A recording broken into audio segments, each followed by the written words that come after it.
Going live.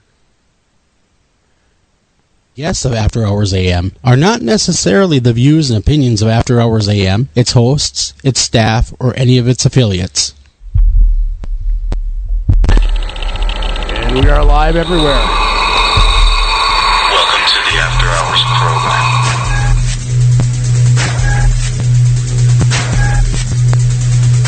Are you 20 seconds, Mike. Ready? Yep. Okay, 10 seconds, Mike. We'll be going live. Oh, okay. Going live. 3, 2... And welcome to this very special edition of MNBRT Radio meets After Hours AM. Wow, we're both here in studio, Abe. How do you like that? Isn't that crazy? We're also over here at Facebook Live, so hi to everybody that is tuning in to see, well, I would say our lovely faces, but, you know. Mark, you are just too hard on yourself. You are too hard on yourself. You guys, thank you one and all for joining us. We have a great guest who I've known since 2017 is when we first met. He is a native Minnesotan as well. Mike Quast is joining us live right now.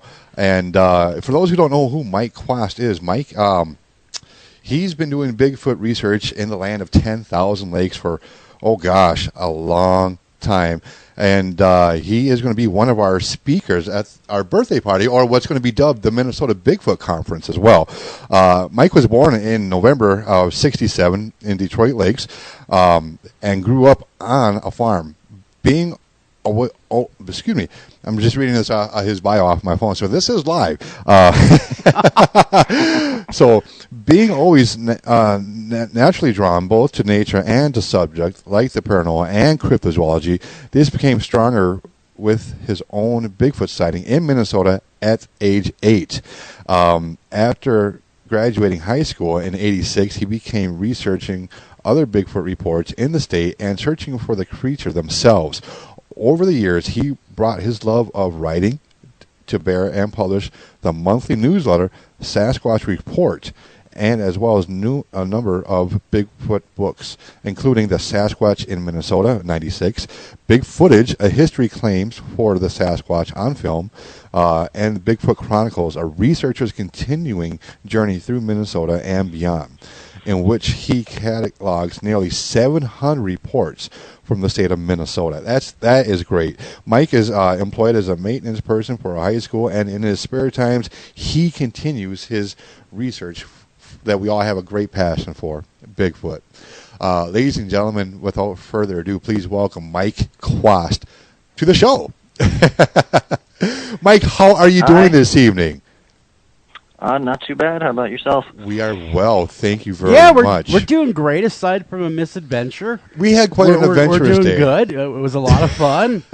we actually were originally going to air this interview at 7. Remember? It was 7 o'clock. And yeah, but we won't go into what happened. Let's just say it was a lot of fun. Unless you want to go into it. I have no problem going into it. Okay. And you're right. We were supposed to originally have Mike on about 2 hours ago. We had a meeting earlier today, and we had to go down to where the venue is in Grand Rapids, Minnesota, at the Timberlake Lodge and Event Center. Pops, our team member Mike Hexum, wanted to have us go on a back road, which was not as maintained as the ones that are regularly traveled. It was crap, man. I mean, it wasn't even traveled. I think I saw wagon wheels down the center of it, okay? This thing was barely a road at its best, right? Oh, man. Any rate, I got a new vehicle, and I was like, hey, cool, all right, it's a SUV. It's not a snowmobile. No. So, going a little bit fast. Okay, going a lot fast. He's giving me that look. Going a lot faster than what I should have been. I slid off, and we went into a ditch. And we had to wait for somebody to deliver. I shouldn't say somebody, but my Pops' significant other, his girlfriend, to come and deliver us a shovel, and we dug our way out. And then we had to go to Grand Rapids. And now we are back live at After Hours AM studio. Mike, we do appreciate your flexibility, and thank you for your tolerance with our adventurous day that we had so far. And we're really glad and happy to have you on. So thank you again so much. No problem. This all started for you, Bigfoot research at the age of 8. Can you bring us back to that and tell how that happened? What happened on that day at age 8 for you? Well, I'd been interested in the subject since even before that, just kind of always felt naturally drawn to those types of topics. But it was in the summer of 1976. My family was just kind of on a Sunday drive through the area of Strawberry Lake in Becker County, which is pretty wooded.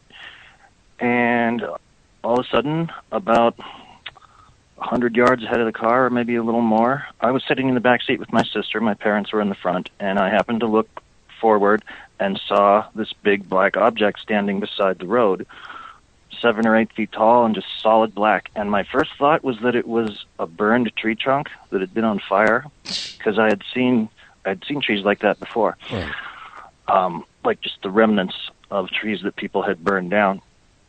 But then after a few seconds, it stepped away from the road on 2 legs and walked into the trees. Damn. And I had it in sight for maybe 10 seconds or so. And I knew quite a bit about the subject already, and I was pretty sure what I was looking at, so I was just kind of stunned, and I didn't say anything. And later, in retrospect, I can't figure out why nobody else in the car saw it. At least my dad, who was driving, should have seen it since he was looking straight forward. I have had Native Americans tell me since then that I was the only one that was supposed to see it, and it was invisible to everybody else. I don't know if there's any truth to that or not. But, having my own sighting probably turned me from being just kind of an aficionado to being fascinated with it, and I decided I wanted to learn everything I could. Did you, through your research, and you've got 3 great books out there that people could order, and again, we're going to talk about that, but through your research and all of the stories that you've heard, have you heard that same thing being told you? People said, well, I was a car full of people. I was the only one to see this thing. Have you heard that before? Since that happened to you? Not so much, mainly just from the natives who told me a lot of things. Like, I met with some down near Red Wing, Minnesota, back in the late 80s, and I remember it was Memorial Day, and I was sitting around their Memorial Day fire with them, just listening to their stories, and they were telling me things like, one could walk through this yard right now, and if he didn't want to be seen, nobody would see him, or maybe only one person would see him. I've written a lot about the native beliefs, and I'm not 100% sure what to think about them, but I have always noticed that it's not only Bigfoot that they have stories like that about. They have stories like that about most of the animals of the forest, so I think that kind of needs to be looked at in context. As far as a crowd of people looking right at one and only one person seeing it, I really haven't heard that from anybody else. Mm-hmm. Mm-hmm. So, since then, you had your own personal experience.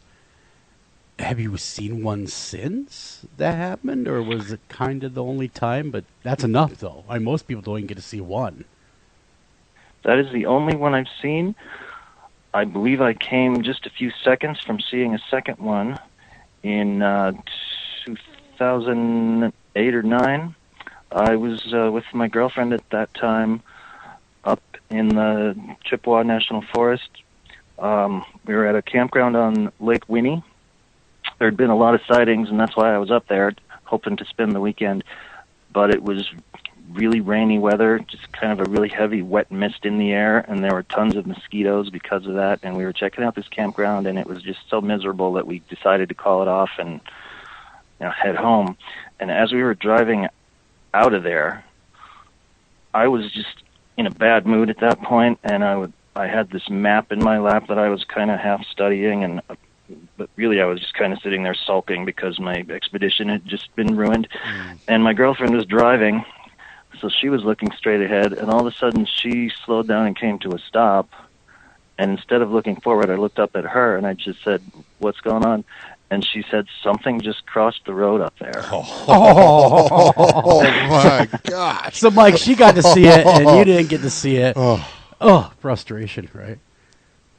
Oh And my! she described your typical Bigfoot, about 8 feet tall, solid black, built like a football player in full pads, and she said it crossed the road in 2 strides. And I jumped out and looked all around, looked into the woods, thinking I might just be about to have my second sighting, but I didn't see anything. So I put up a trail camera there real quick, but it didn't show anything when I collected it later. So My heart goes out to you. What is it, the guys in the Chippewa National Forest? That's not the first time I've heard that. Remember, you and Pops went that way, and he's talked about that. Now Mike's talking about that. Does that part of the state seem to be the hotbed area? I wouldn't say a hotbed, but definitely warrants further investigation. Mm-hmm. I would absolutely say. Mike, this pretty much started for you in '67, right? When you were just a kid? I was born in '67. You were born in '67. Okay. I was born 26 days after the Patterson film was shot. Yeah, I'm looking at that here. And, growing up, how much of the influence did the Patterson-Gimlin film have on you? Because you said this happened when you were 8 years old. How much influence did the Patterson-Gimlin film have on you at that age? You said you had a previous knowledge of this creature. Was that from the Patterson-Gimlin film, or were there any books that you read at such an early age that you picked up in a school library or public library that really, when you've seen, wow, what really lit the fire for you, and how did you get your previous knowledge, I guess? Well, I read every book I could get my hands on, starting with my elementary school library, and there were pictures from the Patterson film in there, and there were a lot of TV specials back at that time, back in the 70s. In search of? That kind of thing. Remember there was a big movie that came out called The Mysterious Monsters with Peter Graves as the host. And classic. That fascinated me, and... Mm-hmm. Yeah, there were several different places where I saw the film, and I never doubted that it was for real. And I still don't. I'm right there with you. I believe that's 100% genuine female Sasquatch in the creek there that was walking on October 20th of 1967. Yeah, just an anatomy, too. Oh. I mean, why try to mimic the hardest thing to mimic? And that'd be the female form, as far as that. Because up until then, whenever you saw ape, it was generally a male form in Hollywood, right, unless it's Planet of the Apes at the time. And that was considered cutting edge, Planet of the Apes. Like, oh, my God, look at it. It looks so great. It looks so real. And there was nothing at that time that looked even remotely that convincing. Right. And from what you're describing, we're talking about a couple of things that would need to happen. We have to have a suit of hair going over a suit of bulgy muscleness. And that technology was not, well, it probably was there, but they were all at one thing. And you wouldn't, where the muscle or the skin wouldn't be able to move over the hair, or vice versa. I guess you kind of know what I'm saying there, but it was not there at that time frame. You got to do the big a newsletter as well here in the state of Minnesota, and whatever decided to make you stop doing that? I think that was a great idea. Whatever became of that, and why did it stop? Well, it went for, I think it was over 100 issues, and I just kind of started to run out of fresh ideas. I was, Tim Olson, who I guess we both knew, was kind of my partner and co-editor on that, and I handed it over to him for about the last year before he stopped doing it. But we had subscriptions all across the country, and even some from other countries like France and Germany. So it was a lot of fun, something to do for a few years. Did you ever think about bringing it back with a new resurgence, the renaissance, as it were, of Bigfoot? I was just going to ask him the same thing. I think that'd be a great idea. Yeah, there's a lot more people. The Bigfoot community has definitely grown. It's exploded. It has. It's a lot more people hitting the woods than ever before. Yes. Oh, gosh, yes. I haven't really thought about it, but I guess never say never. Exactly. With that being said, again, it's combining your two favorite subjects, writing and Squatch. So that'd be great. What keeps you going? I mean, what is it about this subject that keeps you in the woods every spare moment? I shouldn't say every spare moment, because we got to have that fine balance, even for myself, as much as of a Bigfoot freak that I am. But what keeps you? What is that driving, burning passion? Is it to wanting to have another sighting, to learn more about them? What keeps you at this for so long? I think it's a few different things. I would love to have another sighting, but I would like to help prove to the world that these things exist, first and foremost, because of all the witnesses that have been ridiculed over their sightings, because I have myself from time to time. And, I can't help but think about how, let's say you have somebody who doesn't believe these things exist, and then they see one. And it changes their worldview, and they want to share this with everybody they know. So they tell their friends and family who have always loved and trusted them, but suddenly they're getting laughed at, and they're getting told, "No, you didn't see that." Yeah. So when you think about that, what are you really being told? It seems to me you're being told one of three things: you're either a liar, or you're an idiot who doesn't know a bear or an old tree stump from a Bigfoot, or a maniac who has psychotic hallucinations. And then they're just leaving it at that. But Mike, it's all walks of life, and I don't mean to butt in on you, but it's all walks of life doing these reports. I mean, we've had everything from police officers, DNR officers, to doctors, lawyers. I mean, it would be different if it was just a few people here and there saying what they saw, and maybe they are seeing things. But we're talking about trained observers seeing this, not just Joe Blow off the street. We're talking law enforcement and Army personnel, people who serve our country too. And I can feel you. I can relate with you there, Mike. I mean, that's how it was. A lot of the time, yeah. Yeah. And I've managed to collect over 700 reports now just from Minnesota alone. And that's a testament in itself. Do you find that there's go ahead, sir. I was just that's another of my motivations, just wanting to get the word out there about the state of Minnesota being what I think is one of the prime Bigfoot habitats. We were just talking about that. Yeah, we were. We were literally just over dinner before we hit the air. Before we hit the ditch. Yeah, right? Before we hit the ditch. No, after we hit the ditch, and then we hit the dish. But we were just talking about that the Midwest would have everything a Squatch would need. I mean, it would be a smorgasbord around here. I mean, you name it, you got it. Yeah. You're readily available. And this is true. I mean, we got more lakes, more coastline than California. We have a lot of woods, I guess you could say, that have not seen human in quite some time, if not ever. And the habitat, you're absolute food, water, and shelter. Yeah. And if you look at the map, pretty much the entire upper third of Minnesota is green. It's like one unbroken forest from one side of the state to the other, with just a town here and there. Yeah, true story. There's a lot of expanse between some of the towns. Yes. A lot of the area, especially when you get way up north. You start hitting the Iron Range, stuff like that. It's got quite the expanse. Yeah, there's all these long stretches in between these little towns, and every time you pass through a town, you see a little store with maybe a vending machine out front. I've always wondered, what must it be like to be the guy that drives the truck that stocks all those vending machines and just drive around northern Minnesota all day? Yeah. Yeah. Well, I mean, so you got, I've heard there's a guy that was north of Duluth who was a garbage man, for lack of a better term, waste management, I guess we could say, who had a sighting, he was on the route, on the job, too.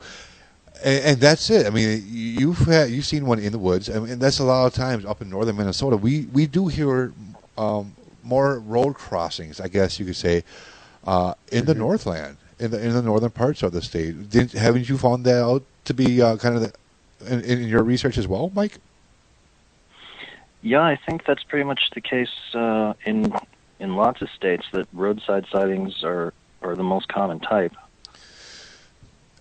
Then next would be hunters and campers.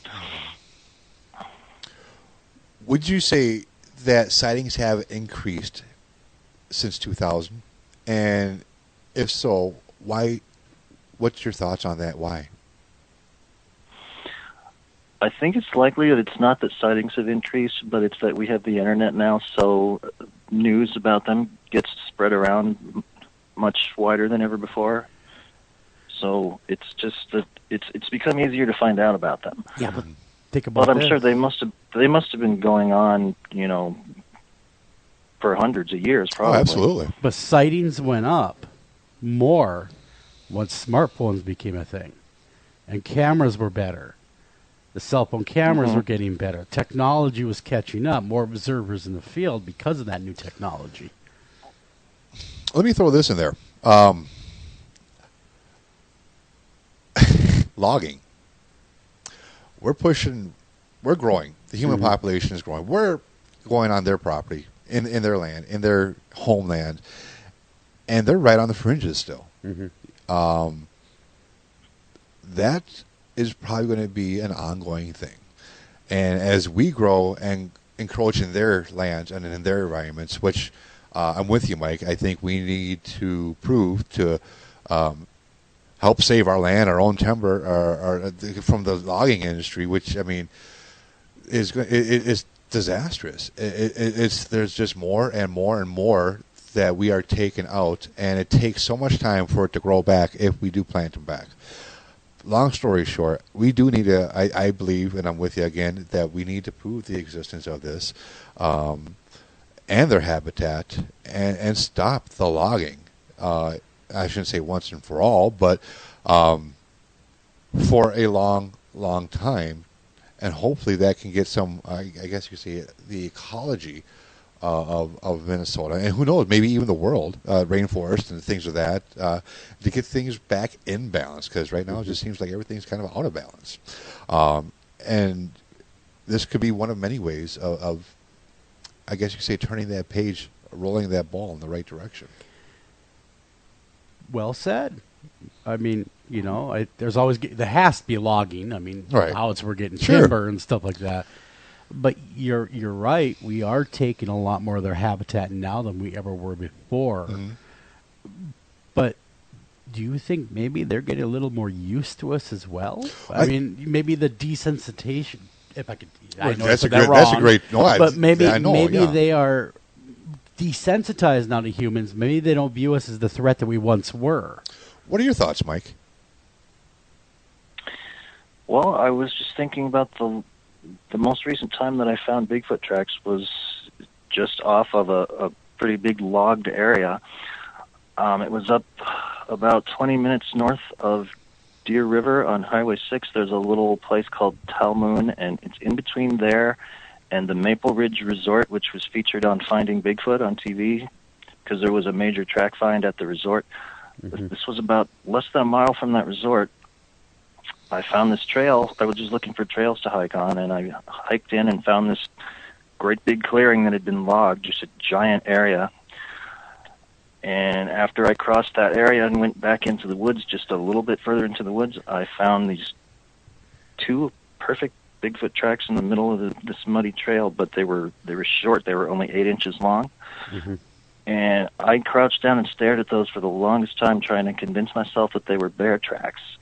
But I couldn't do it because there was not a trace of claws. And I was saying, if this is a bear track, it's an adult. But if it's a Bigfoot track, it's a little one. And I think it was a few months later, after there'd been some snowfall, I found another 8-inch track on that same trail in kind of half mud and half snow. But I never found any adult-sized tracks on that trail.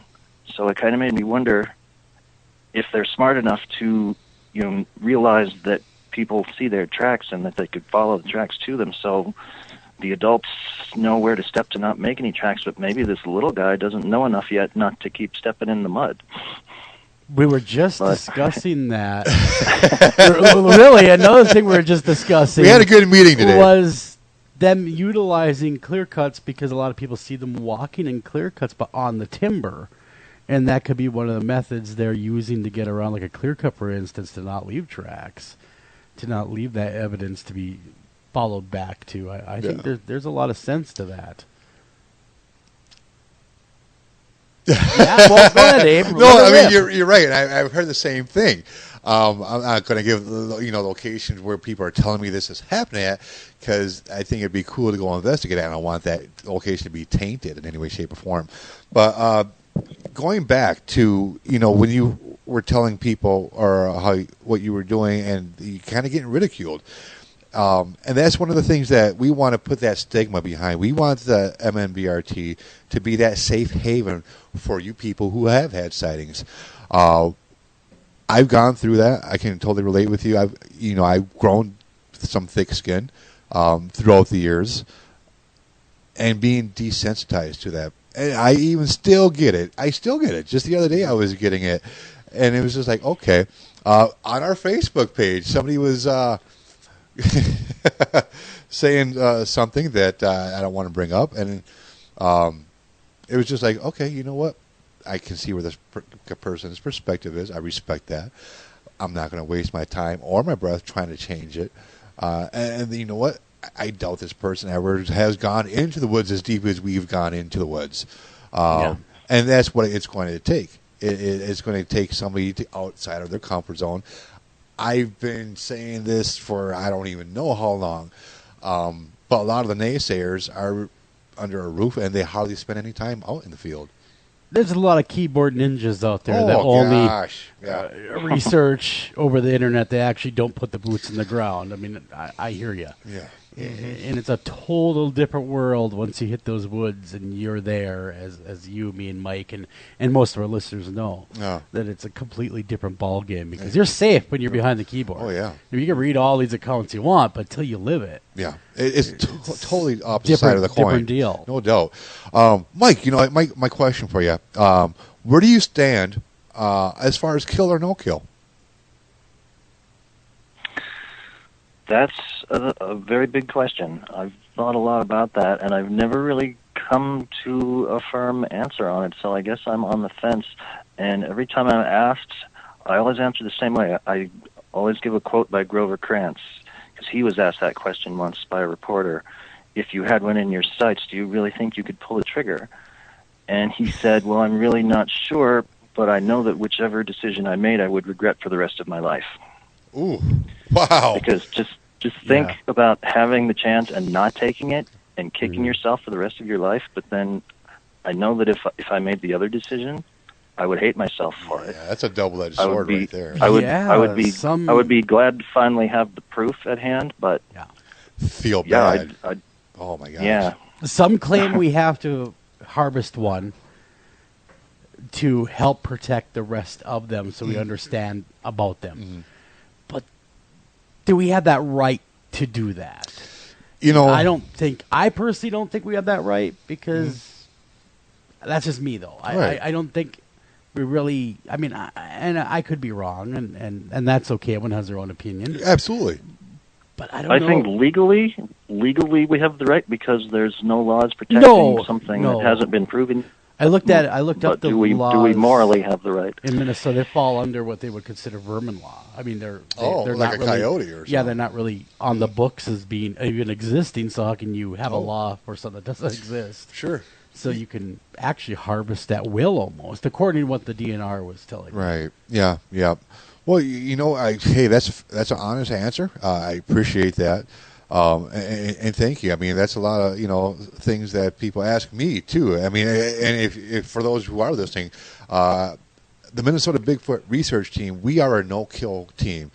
We're not going to pull the trigger of any gun just to shoot one, to have it dissected and put on the slab.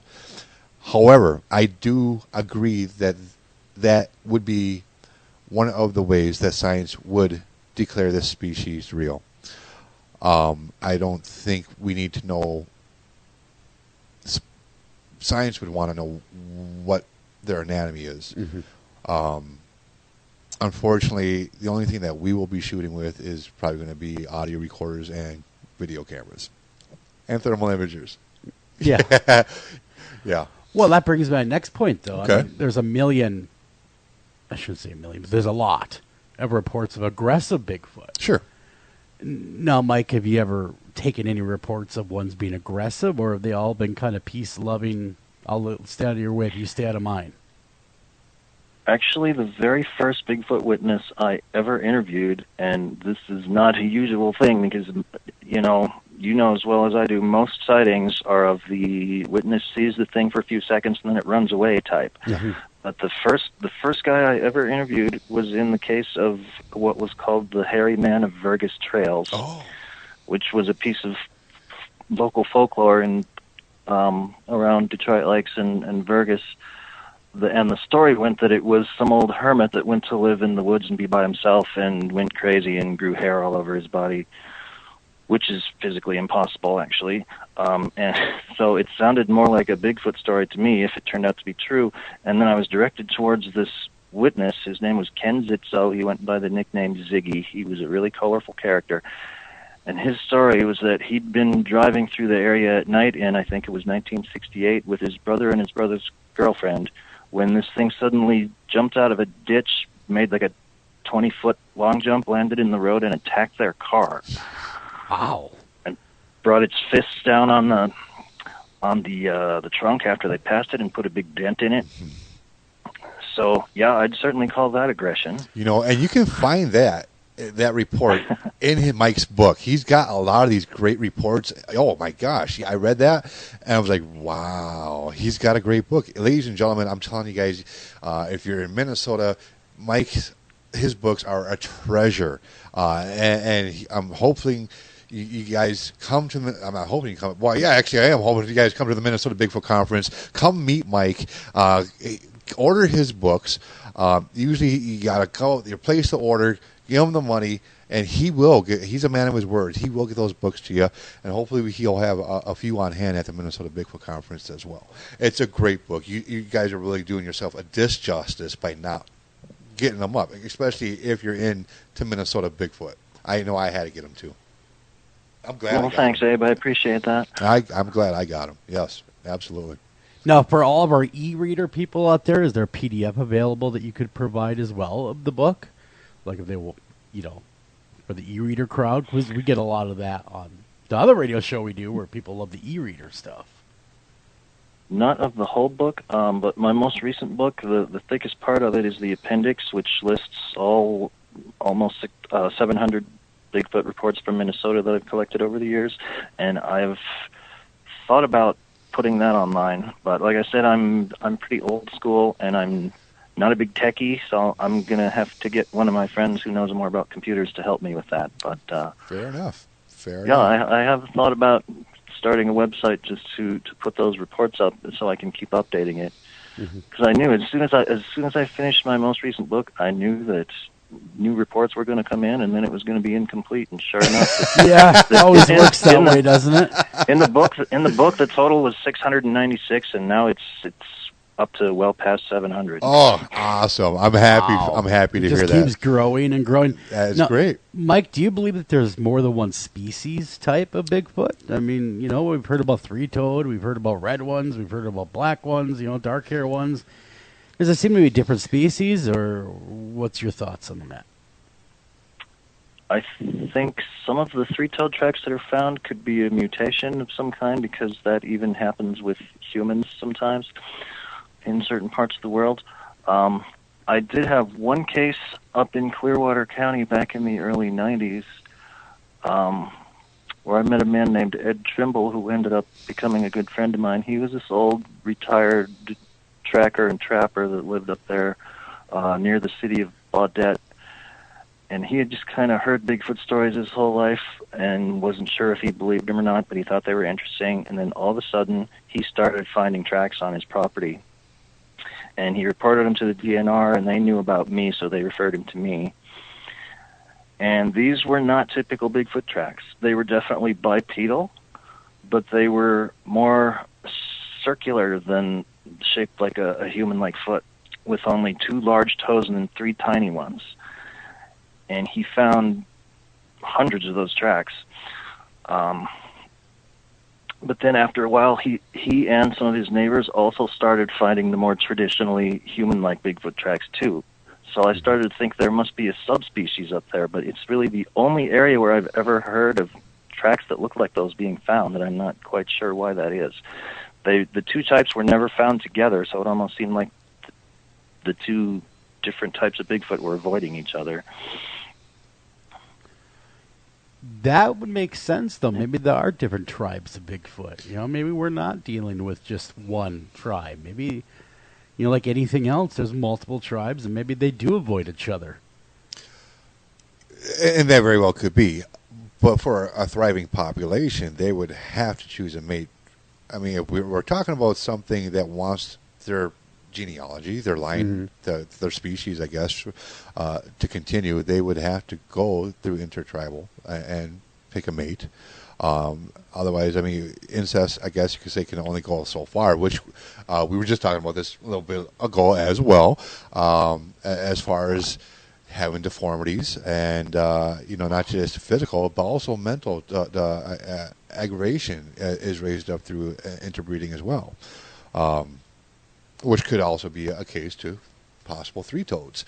Sure. We had a question from one of the people, a good friend of mine, a brother, Mike Dunn, was wondering, what are your thoughts on population, I guess you could say, since we're kind of how on many that of them subject. are around How here? many would you say are in the state of Minnesota?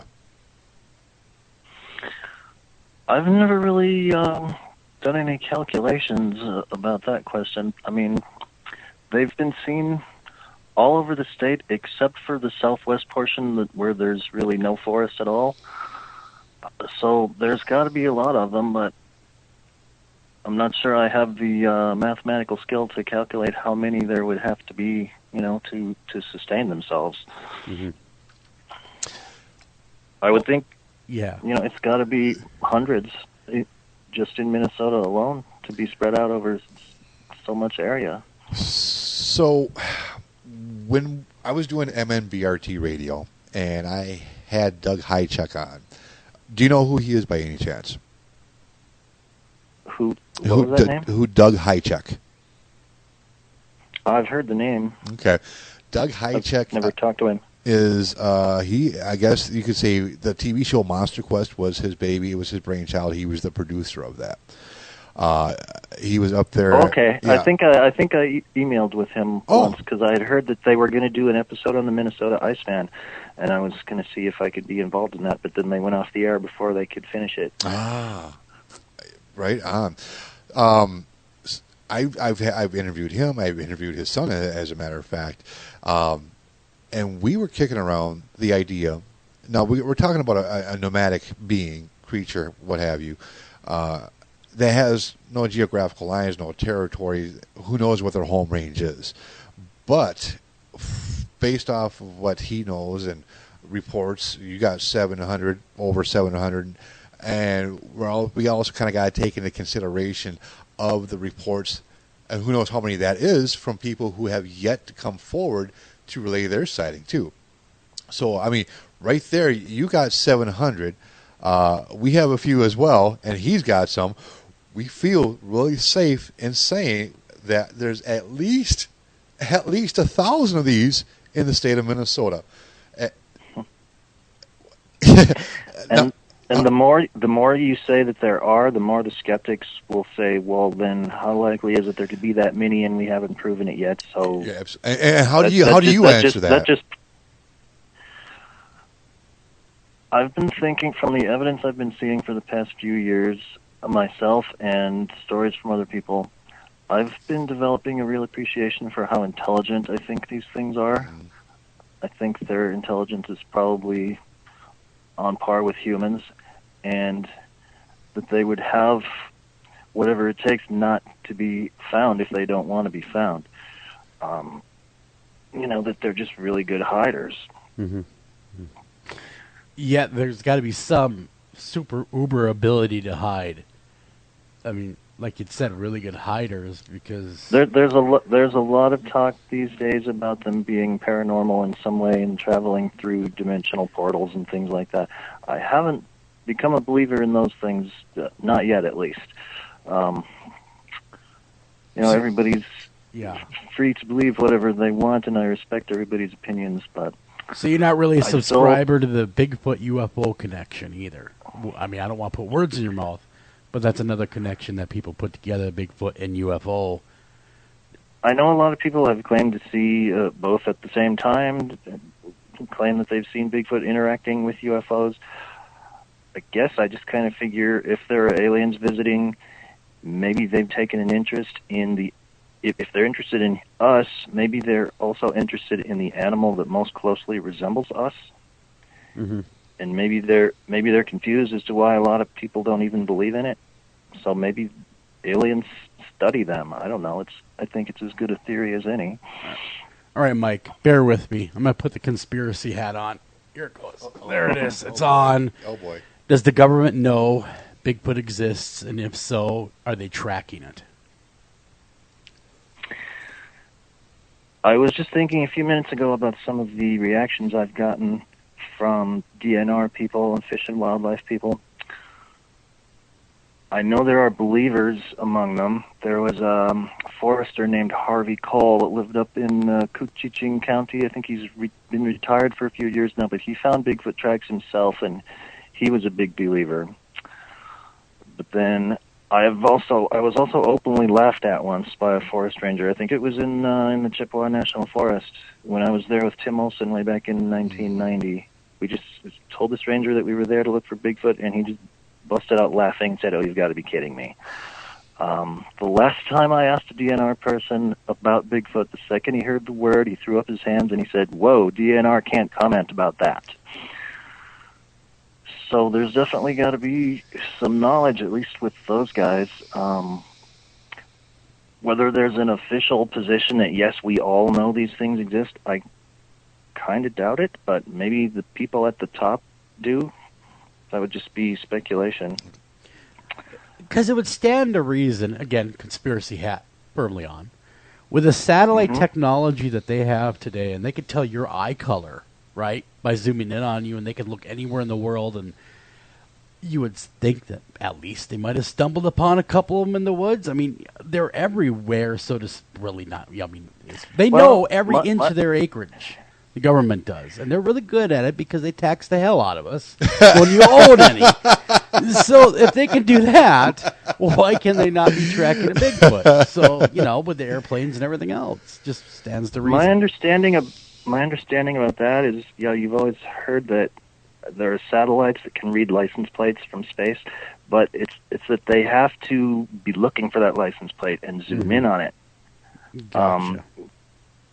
So they'd have to be looking for Bigfoot in order to find it, and I don't think NASA is in the business of doing that, really. And I think if you called them up and asked them to, they'd probably hang up on you. Yeah. Because we've heard military personnel talk about encounters. In fact, there's a famous gunfight where they're shooting Sasquatch. I mean, it became I don't know if you ever heard that story about the military operation, and this was in, I want to say, Afghanistan. Oh. And they actually went hunting for Bigfoot, and they killed several of them. One aggressive one came out of a cave, huge, and it's out there on the internet. You can take it for what it is. Real, Afghanistan. Yeah. Really? Real or fake or what have you, but it's out there. And then I got the story in an email for my After Hours AM show going, I'm not supposed to be talking about this, but I got to talk to somebody about this. This is news to me. And they're on formation, allegedly, if you're going to take this email at face value. Again, I don't know how to take this email. And again, it could be someone that's nuts.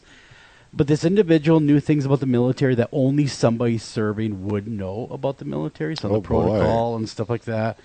And after doing some research, and they got in a battle with allegedly these Sasquatch. A battle where they had stumbled. They went in a cave looking for Al Qaeda again. I can only say what the emailer said. So it was U.S. troops then? It was U.S. troops. Oh. And they ended up stumbling upon these red-haired giants type Bigfoot and ended up actively engaging them, if the story is true. Wow. But then I've also heard from unrelated emailers, unrelated people, similar tales of the U.S. military running into Bigfoot. So yeah, I don't know. I know just enough to say I don't know, but it sure was a strange tale. Well, nonetheless, I mean, we know that the U.S. military, Army, Engineer Corps, we know about that. We know that they know. We know the government knows. Mm-hmm. So, how do we know? Well, go ahead. Our government is very compartmentalized, and different departments are on a need-to-know basis. So I think there's definitely elements within the government that know about this, but that doesn't mean the entire government knows about it. Mm-hmm. I would agree with that. Come on, the government doesn't even know how many billions of dollars went when they're doing everything. So, you know, they lost that kind of money. So maybe you're right. And look how good they are with our driver's licenses and stuff like that. That gets lost all the time. So I agree with you, Mike. I'm sure that they're not even sure of everything. So I'm right there with you. Mike, where do you see yourself? Where would you like to see, I guess you could say, this field of research come in the next 10, 15, 20 years? What direction, what are your hopes for this? Well, for over 30 years, my hopes have been to make the big discovery that's going to contribute to proving to the world that these things exist. Mm-hmm. You know, getting them included in the Field Guide to North American Mammals so that there are no more doubters in the world. Yeah. I mean, there'll probably always be a few because there's people that think the world is flat and that we've never been to the moon, but yeah, universal acceptance has always been my goal, and I'm going to keep doing what little I can to try and contribute to getting there. Good for you. Mm-hmm. Good for you. Minnesota Iceman. Ooh, I was going to go there, too. Were you? The puns. Yeah. What is your take on that one, Mike? That's funny that you asked that right now because Daniel Perez just announced that in the next issue of his newsletter, Bigfoot Times, that's just about to come out, that he's going to totally debunk the Iceman. He said, any Iceman believers that are still out there, get ready to be disappointed. Oh, Mike's going to be our Mike's going to be really disappointed then. Well, I'll see what he has to say, but, you know, I have a big chapter on that in my latest book, and I'm a believer that the thing was real to begin with, that Frank Hansen, the man that was showing it at carnivals around the country, had a real flesh and blood body frozen in ice, but that he got nervous when the FBI announced that they wanted to examine it because they were thinking, what if it's human? You know, it's illegal to be carting this corpse around, and they wanted to know how it got dead. So that's when he took off with it. He wasn't the owner, as the story goes. He always said he was just displaying it for some anonymous West Coast millionaire that was the real owner. So there came a point where he took off in the middle of the night with it, drove to California, gave it back to the owner, and then replaced it with basically a model that he had made. And he continued to show the fake one for several years, but I really do believe there was a real one to begin with. And I met Frank Hansen way back in 1989. Oh, okay. Wow. And he was talking about how several different model-making companies claim to have been the ones that created the Iceman. And so people say they seem to cancel each other out. They can't all be the creators. He said he took the model around to several different companies in California because he wasn't satisfied with it at first. So every company that ever worked on it is really telling the truth that they at least did work on it if they didn't, you know, originally create it. But yeah, I think there really was a flesh and blood dead body in that ice, at least for the first couple of years that it was on display. And I'm sure you've heard from eyewitnesses just like we have. In fact, Mike had some pops. He saw it in the flesh, so to speak. The Minnesota Iceman. With his own eyes, yeah. With his own eyes. That's what I mean. Yeah. He examined it. So he says, you know, I mean, just, you know, he's intimated at the very least that it was real. Unless I'm mistaken. No, you're not. Yeah, and I'm right there with you, Mike. I mean, I from what I've heard is that, yes, my dad, he also seen it when he was a younger kid as well. And, you know, who else has seen it? Gosh, there's been a few people I've talked to who says, yeah, I've seen it when I was at the Minnesota State Fair or this carnival or that county fair being displayed. I actually got a book about that. But, yeah, I mean, from the original one compared to the second one, from what's relayed to me is that they could actually smell the death, the rotting flesh, the decaying flesh being emitted through the block of ice. Compared to whereas the second one, it wasn't, and the ones who've seen the original and seen the second one, they said it was totally different. Totally different. Yeah, it was Ivan Sanderson and Bernard Heuvelmans who said they could smell the odor. You are right. I was waiting.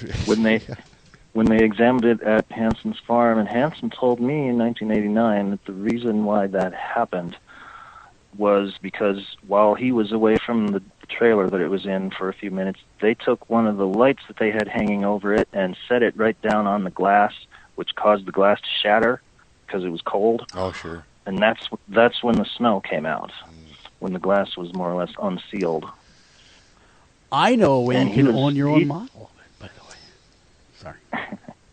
Yeah, you're right. That's what book is that? I got that book. I just don't remember the title off the top of my head. Well, I wrote about that in Sasquatch in Minnesota, and then I did a more expanded chapter on it in my recent book, Bigfoot Chronicle.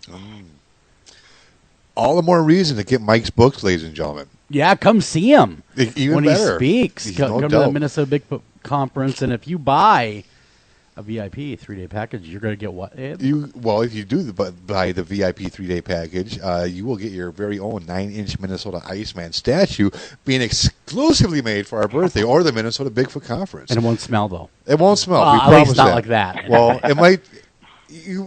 We can't say it won't smell, but it won't smell like that. And not to mention, get your photos and your pictures taken with Mike. Sign up to get his book. If he has a couple, get them personalized. It's going to be a great family event all the way around. First time ever in the state of Minnesota, and we look really look forward to having Mike. Mike, thank you for agreeing to be a part of our panel, our guest speakers, and we sure do appreciate that. It's going to be a fun time.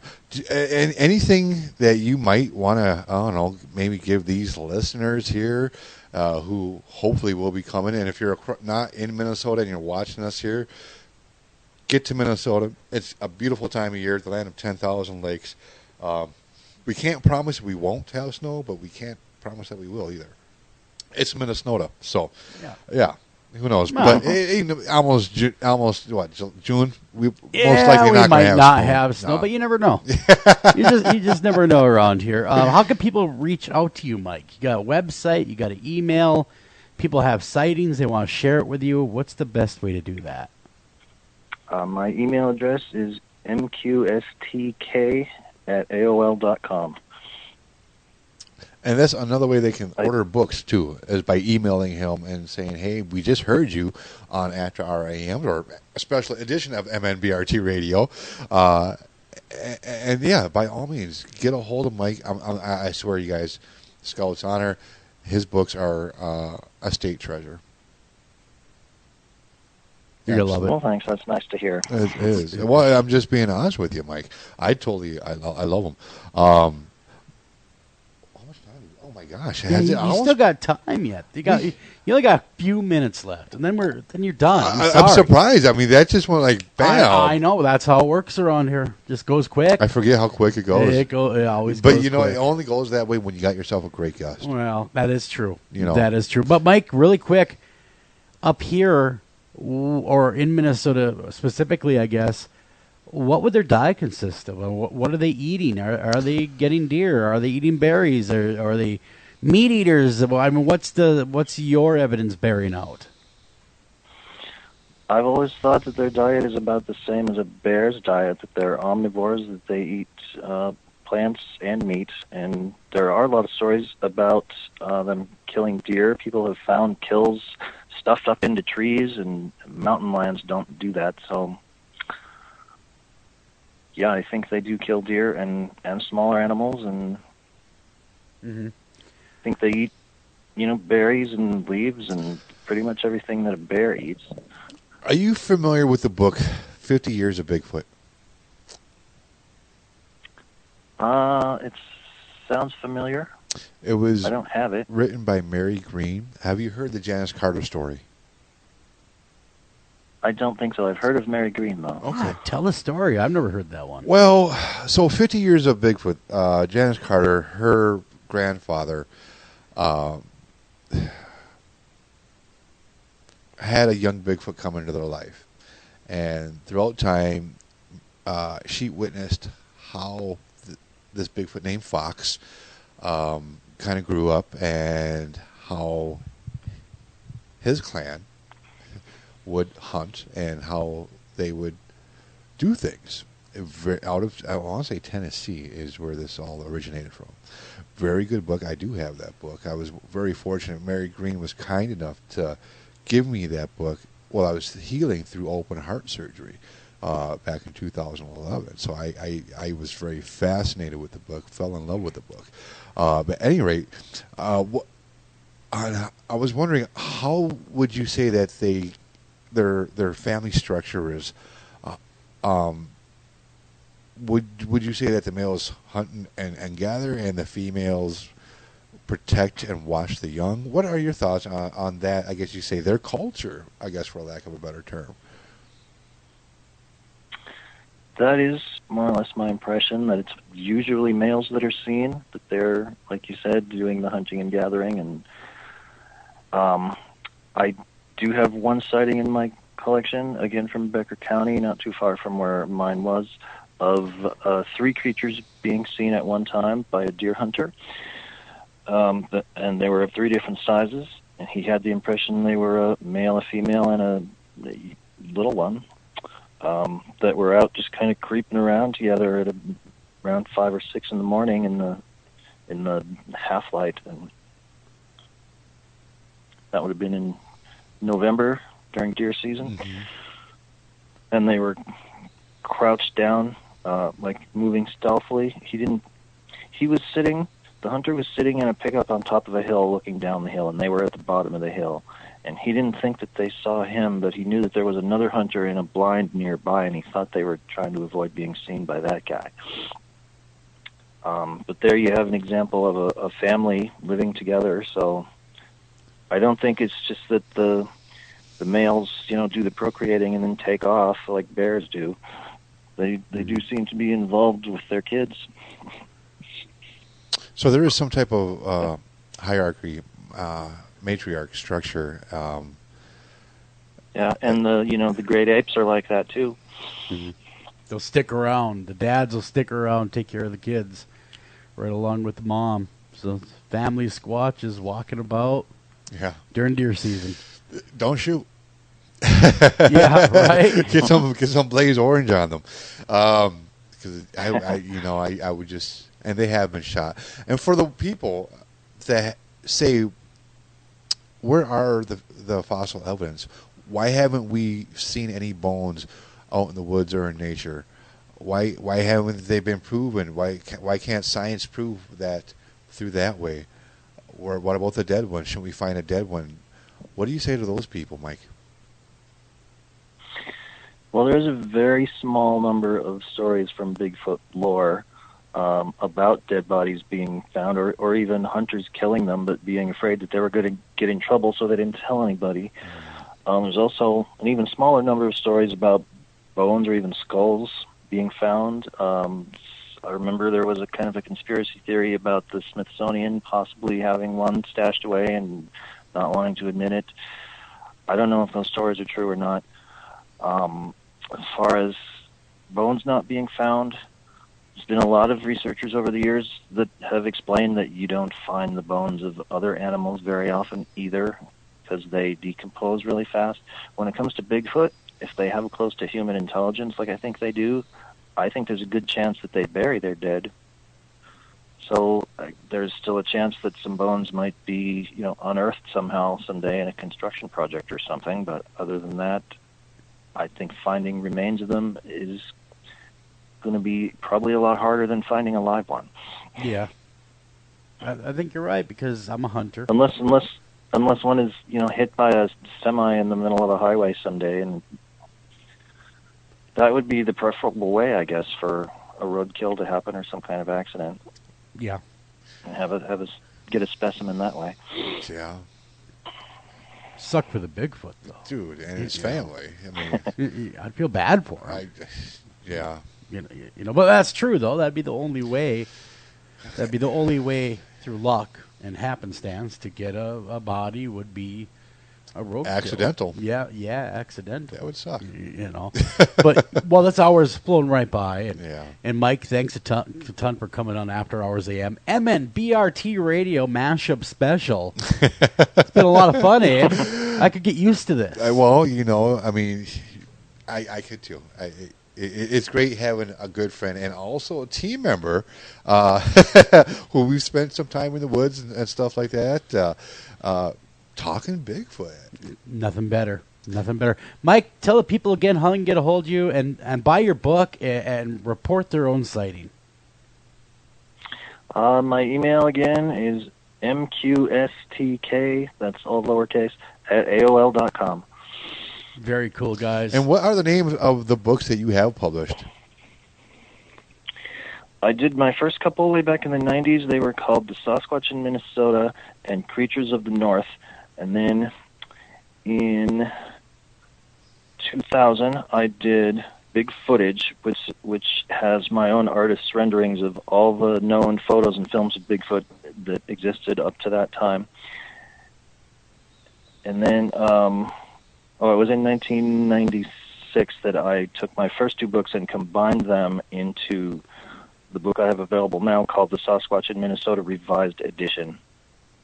Very cool. And I took a big break. I took a big break from writing for quite a few years, and it was just last year that I came out with Bigfoot Chronicle. So that's the newest one. Well, Awesome. That's awesome. Again, you'll be able to meet Mike at the Minnesota Bigfoot Convention there in Grand Rapids, Minnesota. Yes, being Tickets- held May 22nd, Yeah. 23rd, and 24th. Tickets are on sale. Absolutely. And you can get those, get them quick because they are going quick. Yes, they are. And we really want to see each and every one of you guys there, hang out with you. Yes, come meet us. Come meet the team. Come meet the speakers. Who else are we going to be having on? Jeez. Well, heck, Bob Gimlin from the Patterson Gimlin Flame of October 20th, 1967. Cliff Berkman. Everybody knows Cliff from Animal Planet. He now runs a museum, a curator of a museum out in Boren, Oregon. Mike Quast, as a matter of fact. Come see Mike. Come say hi. And there's one more. There is Should one we do more. it? We're live on iHeartRadio, man. I know. You know what? Check out MNBRT.com Oh, for more information. There's one more coming. And Oh, it's gonna boy. blow your mind. Yes, it's ever-loving mind. yes. It's gonna blow them. And for those who are listening, if you'd like to be a vendor, we do have spots for vendorship as well. So definitely contact us. Exactly. Again, Mike, thank you so much for coming on the show.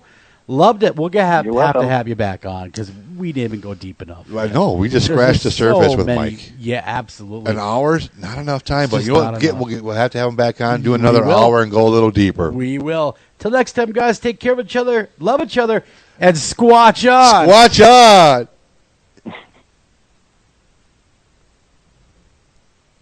Productions. Please like us on Facebook and follow us on Twitter. And please visit www.americas-most-haunted.com.